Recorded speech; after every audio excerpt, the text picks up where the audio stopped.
pada saatnya nanti ketika semuanya sudah baik itu kelengkapan dokumen, kemudian kesaksiannya atau informasinya sudah lengkap, publik akan kita informasikan. Pasti itu kalau itu pasti.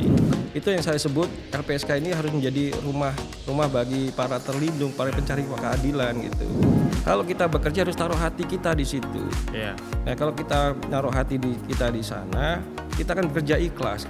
Karena yang kita lindungi, yang para korban ini, ya orang-orang yang memang harus ada peran negara di situ. Gitu. Nah, peran negara itu siapa? Ya kita ini gitu. Jangan pernah takut bersaksi. Jangan pernah takut bersaksi karena negara pasti hadir untuk memberikan pelindungan. Gitu.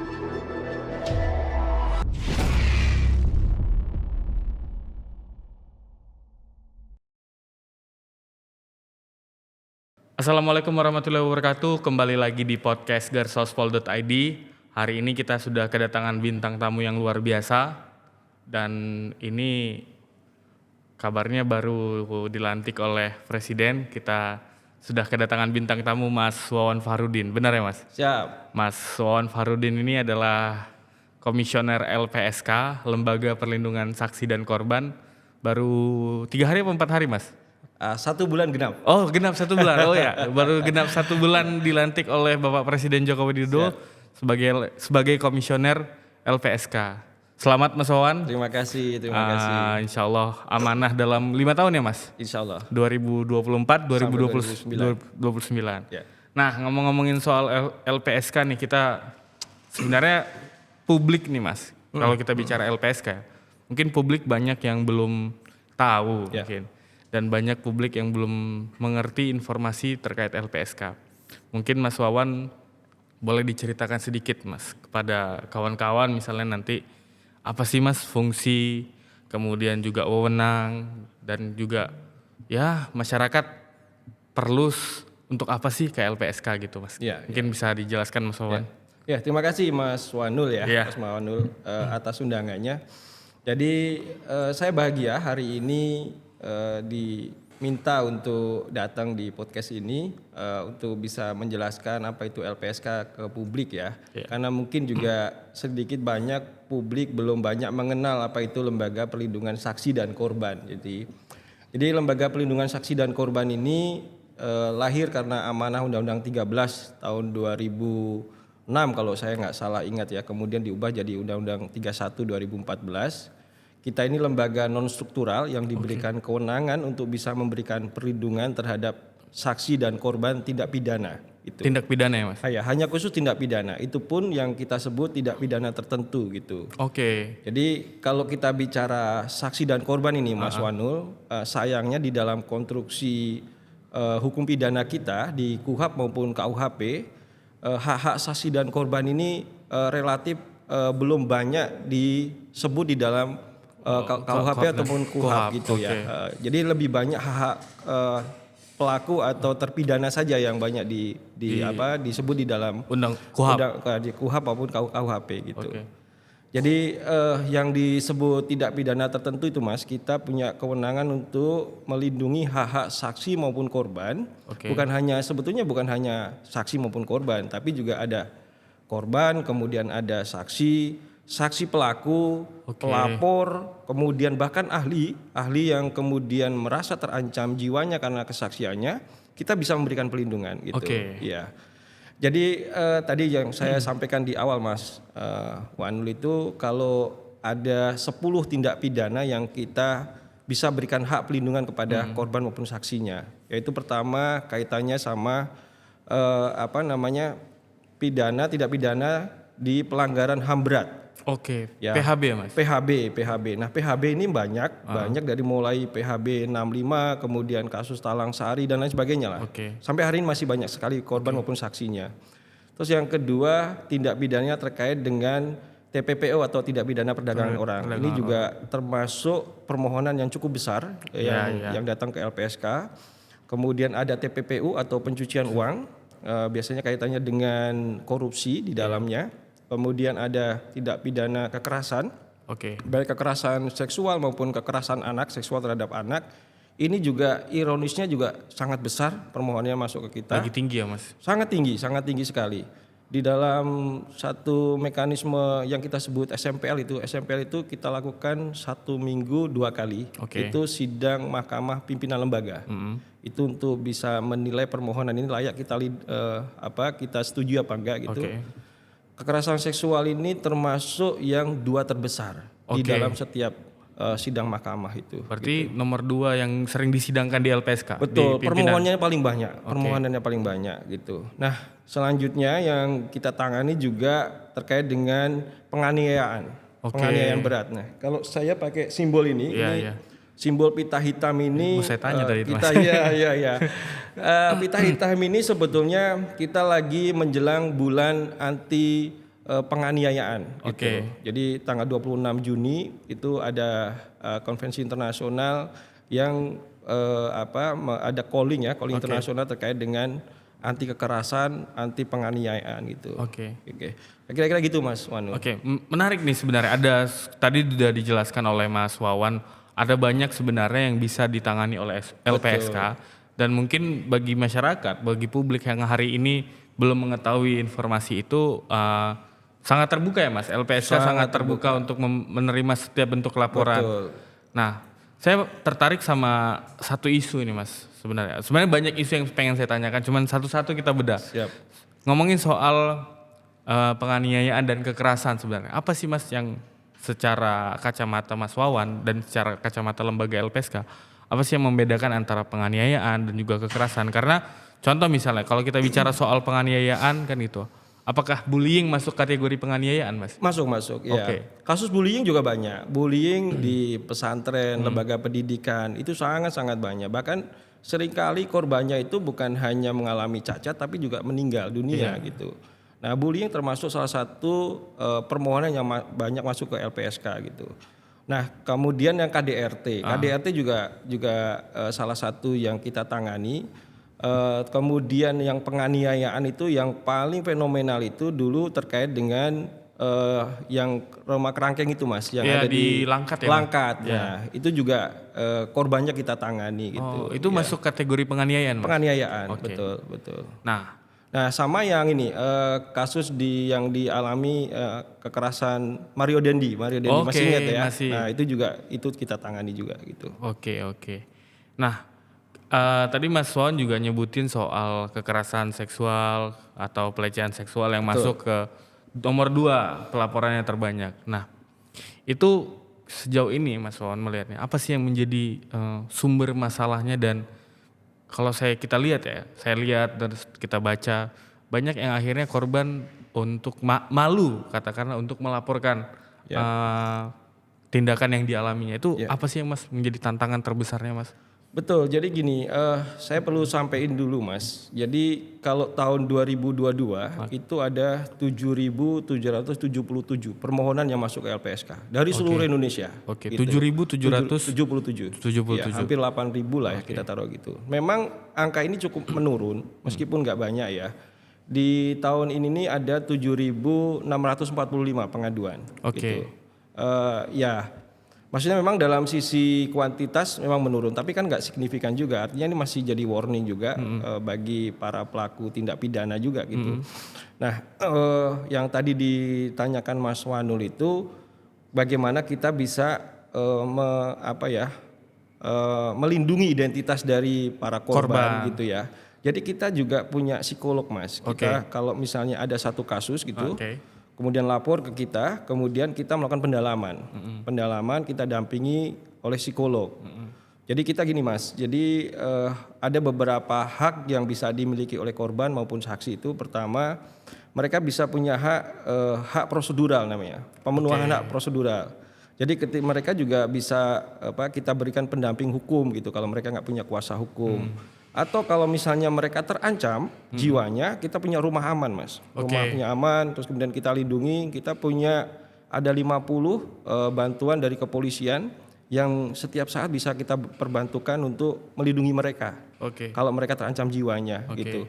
Bahkan kita bisa melindungi identitas dari korban itu sendiri. Artinya menyembunyikan identitas ya Mas? Betul, kalau itu memang diperlukan gitu.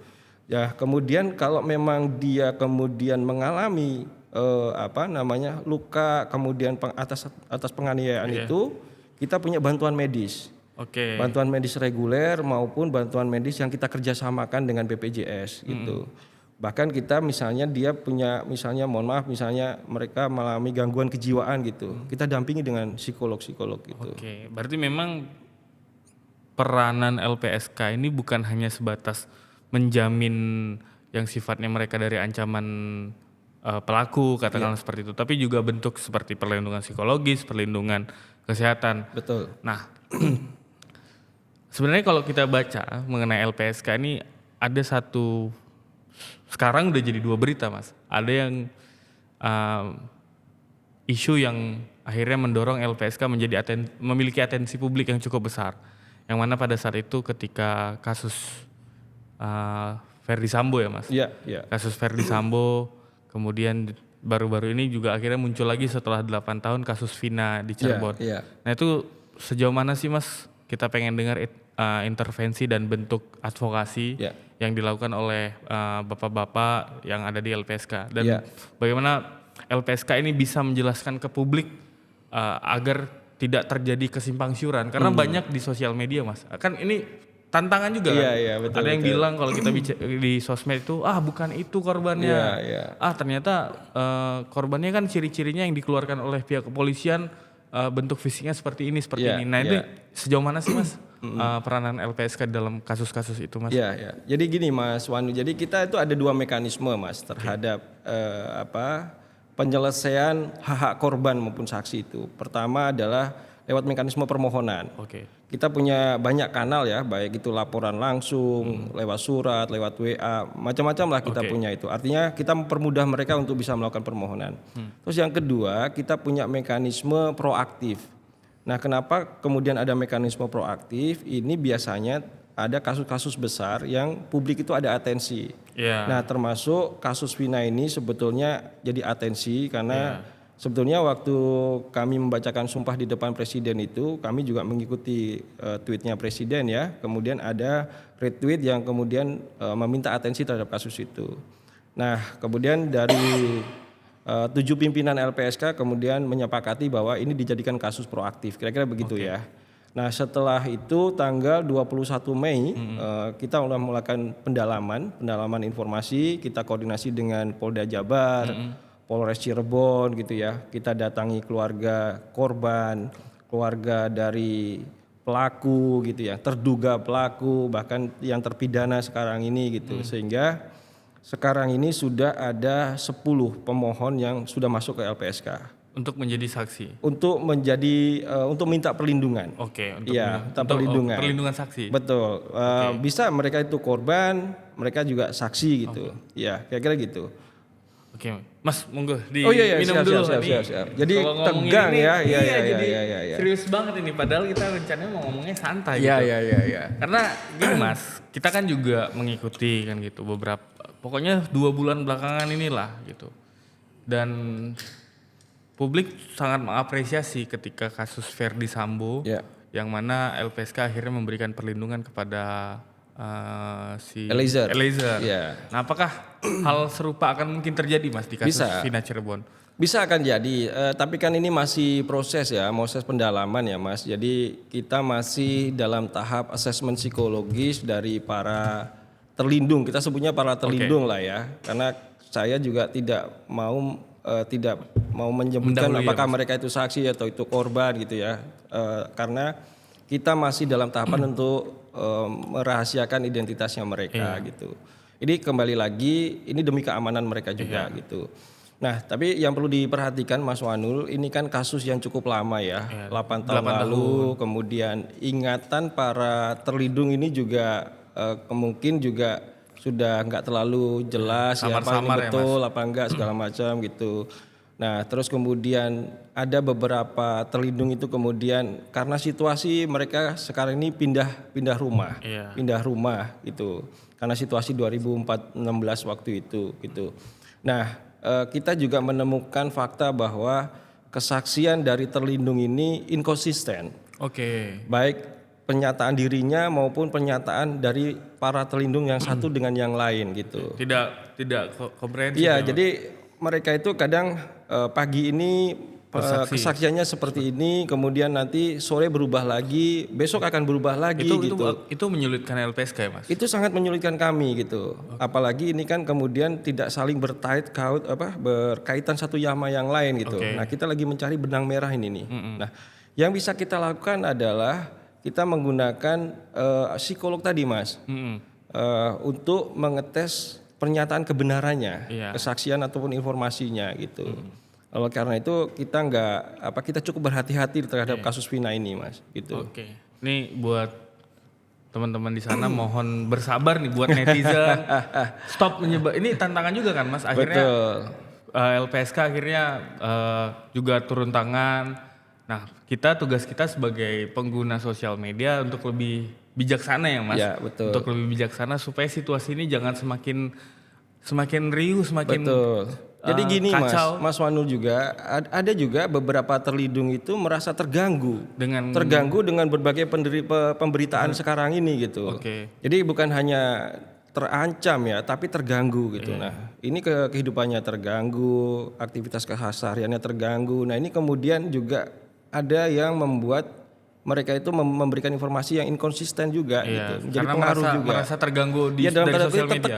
Tertekan mereka gitu. Nah, ini buat kita mari sama-sama kita bekerja sama untuk tidak memberikan informasi, tidak mengganggu proses penyelidikan yang hari ini dilakukan oleh teman-teman LPSK dan pihak kepolisian ya Mas. Betul. Nah, kita balik lagi Mas, kita udah melewatin kasus Vina, kita coba yang ringan-ringan dulu deh Mas. Kayak berat banget ini kan gitu.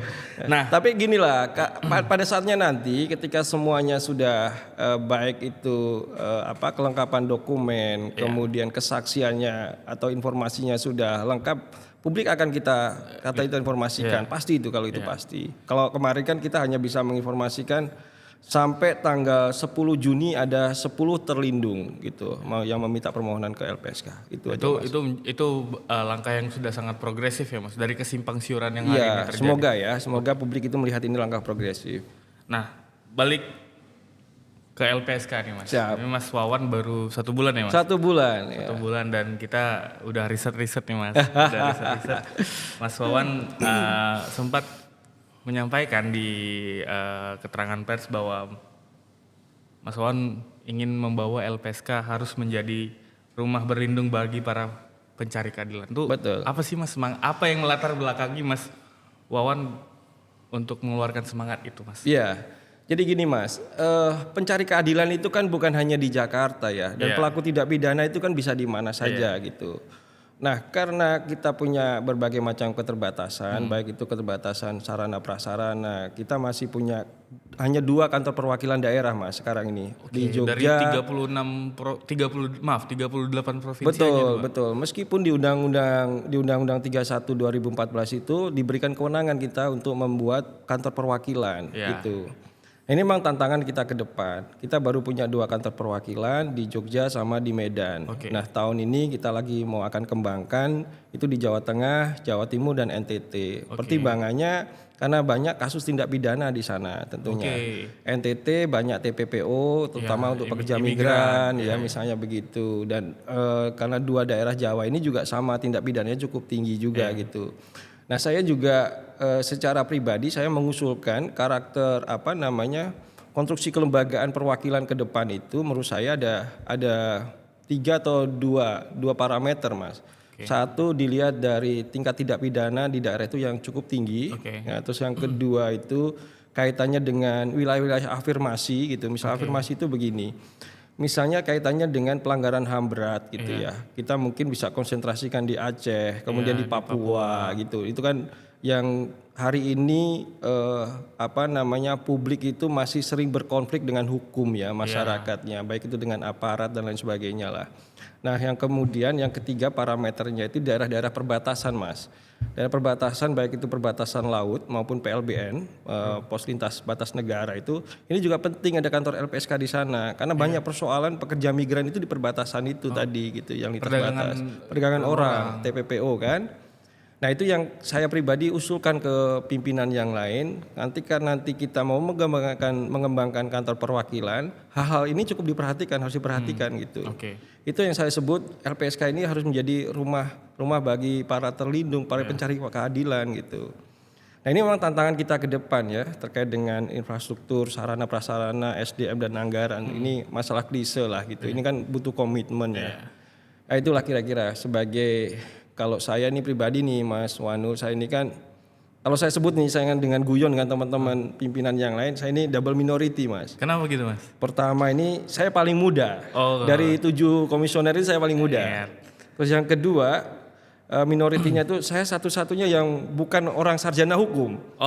Sarjana politik. Politik dan ekonomi, kebijakan publik. Kebijakan publik. Iya gitu. Jadi ya kira-kira saya akan bakal konsentrasi di wilayah-wilayah penguatan kelembagaan, terus kemudian SDM gitu ya. Yang lain teman-teman komisioner yang lain kira-kira bakal konsentrasi banyak di kasus lah, penyelesaian kasus gitu. Meskipun ya pasti saya akan turut andil di situ, tapi nggak bakal jadi konsentrasi utama. Kira-kira gitu Mas. Berarti memang semangat yang coba dibawa hari ini adalah semangat untuk ya mentransformasi dan harus ada perubahan Mas. Yang muda harus bisa memberi warna itu pasti. Dan banyak sebenarnya kalau kita berharap ya, hari ini publik berharap bahwa kelembagaan LPSK kan gitu bisa menjadi tempat benar-benar berlindungnya bagi para saksi dan korban. Betul. Nah, sedikit informasi nih, Mas Wawan kan sebelum di LPSK kan di BP2MI ya Mas? Betul. Di BP2MI dan artinya memang sudah banyak terlibat dalam urusan advokasi pada masyarakat, kepada rakyat.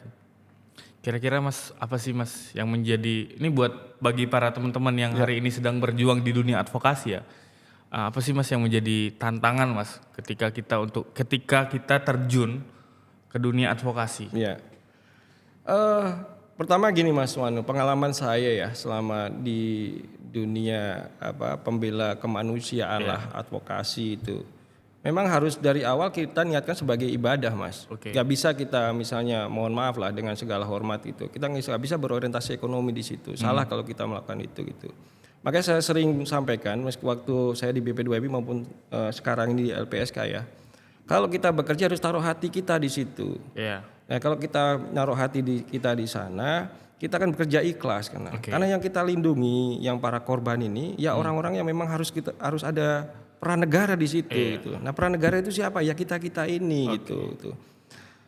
Nasib pekerja migran sampai dari 4 tahun mungkin belasan tahun yang sampai sekarang kan fenomenanya kan hampir nggak pernah berubah lah Mas. Gitu, selalu ya dengan derita, dengan narasi-narasi buruk, stigma negatif dan lain sebagainya gitu. Nah waktu di BP2MI, dan ini kan hanya kalau dalam saya sering bercanda, saya hanya memindah meja kerja aja sebetulnya. Ya.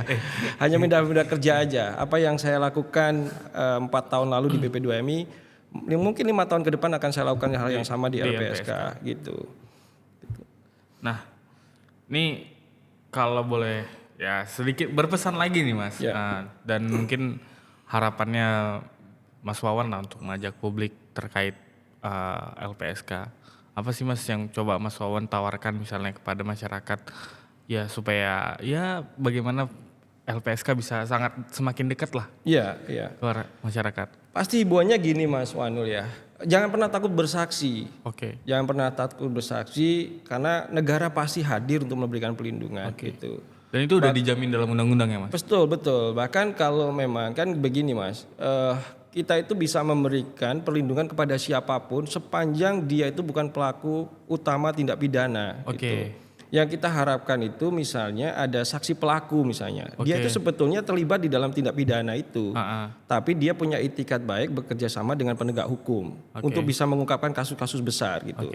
Misalnya di tindak pidana korupsi lah paling mudah itu. Nah ini yang bisa kita apresiasi sebetulnya. Apresiasinya apa? Apresiasinya misalnya ketika mereka bersidang kita bisa pisahkan berkasnya. Bahkan persidangannya terpisah, kesaksiannya bisa terpisah juga gitu. Bahkan mereka bisa punya hak untuk bisa mendapatkan pengurangan tindak pidananya. Gitu. Masa tahanan ya Mas? Masa tahanannya gitu. Nah itulah yang kita sebut hari ini sebagai justice kolaborator gitu. Nah ini yang kita himbau kepada masyarakat, jangan pernah takut untuk bersaksi. Jangan pernah takut untuk bersaksi. Ya. Demi keadilan ya Mas? Betul. Sebenarnya ada yang kelewat Mas, tapi boleh lah ya Mas, saya tanya dikit aja nih Mas. Untuk beberapa kasus seperti misalnya ini agak sentimen. Kasus seperti tindak pidana korupsi. Nah, apakah memungkinkan Mas para saksi koruptor itu untuk bisa ke LPSK Mas? Sangat mungkin. Misalnya kasus SJL ya. Kasus SJL kan. Saya mau mention itu soalnya cuma ini aman nggak nih ya kasus SJL ya? Soalnya pemberitaan banyak Mas. Iya, kasus SJL kan SJL juga kan minta perlindungan ke kita. Tapi kan kembali lagi yang tadi saya sampaikan ke Mas Wanul, karena kita karena dari proses peradilan itu menyatakan bahwa SJL ini pelaku utama, kita nggak bisa memberikan perlindungan.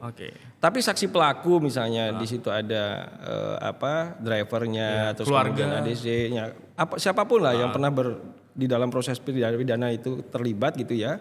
Dan mereka punya komitmen untuk mengungkap kasus itu, ya kita berikan perlindungan. Ya kira-kira begitu ininya. Berarti memang tidak ada keterbatasan untuk hal itu ya Mas? Nggak terbatas. Dan kita ini kan ke depan tuh Mas, kita pengen ngembangin pasti kualitas sama kuantitas SDM kita lah.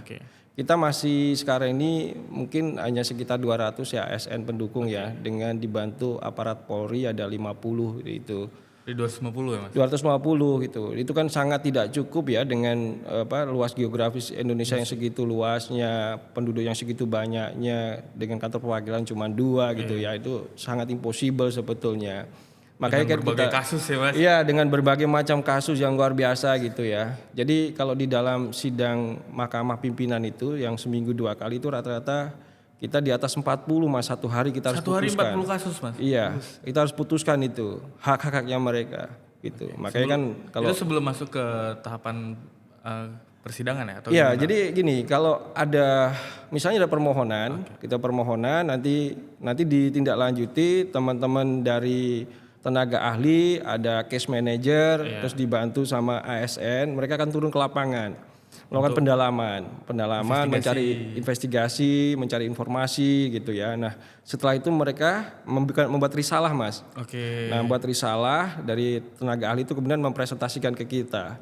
Jadi korban ini siapa, kasusnya apa, di mana, kemudian analisanya seperti apa, terus kemudian rekomendasi dia apa gitu. Nah, atas rekomendasi inilah kemudian pimpinan itu memberikan keputusan. Misalnya mereka minta perlindungan dalam bentuk pendampingan hukum, bantuan medis, psikologis gitu. Makanya saya sering bercanda nih Mas Wanu. Mungkin suatu hari misalnya saya mungkin masuk neraka apa surga, tangan kanan saya inilah kemudian yang menentukan saya, karena mencatat ya Mas? Iya, mencatat dan memberikan rekomendasi. Bukan hanya rekomendasi sebenarnya, persetujuan. Keputusan ya Mas? Memutuskan itu. Nah inilah kemudian yang akan membawa saya nih ke neraka apa ke surga, tangan kanan saya ini gitulah kira-kira ini ya, kalau saya bercanda itu gitu. Saya mendengar penjelasan Mas Wawan itu, aduh banyak banget ternyata. Banyak Mas. Artinya memang tidak mudah ya Mas. Sangat tidak mudah. Dengan tadi Mas Wawan menjelaskan dengan luas geografis kita yang sebegitu luasnya kita dianugerahi, kemudian juga dengan jumlah penduduk yang sangat luar biasa. Artinya bentuk geografis kita aja bisa sangat potensial. Misalnya TPPO tadi Mas Wawan bilang, kemudian juga ada kekerasan misalnya di sekolah, di rumah tangga, bahkan di tempat kerja seperti itu. Nah, ini memang menjadi tantangan juga dan mungkin bagi masyarakat juga untuk bisa lebih proaktif ya Mas. Betul, harus itu. Harus proaktif dan lebih aware terhadap ya jika memang dia membutuhkan perlindungan ya silahkan. Sangat silakan itu. Pintu LPSK sangat terbuka dan Mas Wawan siap dan tim siap untuk memberikan perlindungan. Iya, kalau kita sudah mewakafkan diri kita untuk berada di publik Mas, di area publik ya, kita nggak harus terbuka untuk itu. Bahkan nomor telepon saya itu ya terbuka, siapapun boleh gitu, dan 24 jam lah saya merespon mereka. Terakhir, ini benar terakhir Mas, ini serius nih terakhir. Nah, ke depan Mas, apa sih yang menjadi harapan Mas Wawan untuk LPSK dan masyarakat khususnya terhadap pandangan mereka terhadap LPSK? Kalau saya tadi kembali lagi Mas Wanul ya, kalau siapapun yang kemudian berkonflik dengan hukum, jangan pernah takut untuk memberikan kebenaran, mengungkapkan kebenaran, bersaksi apapun itu gitu. Karena saya punya keyakinan negara ini nggak bakal abai. Negara ini pasti akan turun tangan gitu. Hadir untuk bisa memberikan pelindungan itu. Kalau saya jaminkan itu, Mas, sebagai pribadi ya. Karena saya sudah disumpah ya, Mas. Sudah disumpah untuk melakukan itu gitu. Nah, saya tuh kalau ini bukan quote pribadi saya ya. Saya itu teringat dengan Pak Beni Ramdhani nih, kepala BP2M itu. Menyatakan gini lah kira-kira. Kalau kita urusan pekerja migran ini, orang-orang lemah, orang-orang tertindas ini, kalau kita serius membela mereka, Mas, kira-kira beginilah beliau bilang. Dalam kitab suci apapun, letak surga itu nggak pernah diberitahu oleh Tuhan. Nggak pernah ada yang kemudian satu kitab suci itu menyatakan bahwa surga itu apakah ada di tangan kanan kita kah, di tangan kiri kita kah, apa di depan kita, di belakang kita. Nah insya Allah, Mas, kalau kita serius membantu mereka, Mas, tangan-tangan orang inilah kemudian yang akan menuntun kita di mana letak surga itu berada. Kira-kira gitu, Mas. Doa-doa mereka ya. Doa-doa mereka lah kemudian ini. Saya ya mohon maaf, saya agak ini melankos sudah bicara soal ini. Nah, kira-kira begitu, Mas Wanul. Ya, memang menjadi sangat Mas, sangat terenyuh kita memang karena ya dengan berbagai masalah dan tantangan memang berat ya. Kalau saya dengar masalah ini berat banget kayaknya. Waduh. Wah, kayak jujur ya, Mas, saya LPSK ini baru seminggu ini, Mas, saya baru belajar dan memang setelah saya pelajari dan saya dalami memang wah ini lembaga harus kita benar-benar kita publikasikan, harus kita kasih tahu ke publik bahwa negara ini punya dan kita negara itu terlibat di dalamnya. Nah mungkin cukup sekian dulu ya kali, Mas, obrolan kita mungkin. Ke depan kayaknya kita perlu ngobrol lagi nih. Lah dengan senang hati. Ngobrol lagi di beberapa episode berikutnya mungkin ada kasus yang mungkin lebih spesifik. Dan ada yang pengen saya tanya sebenarnya. Tadi sudah saya pancing dan ada yang pengen saya tanya, cuma nantilah kita akan cari waktu lagi untuk mengundang Mas Wawan hadir di podcast Gersospol. Terima kasih kawan-kawan Gersospol, sampai jumpa di episode berikutnya. Terima kasih. Salam.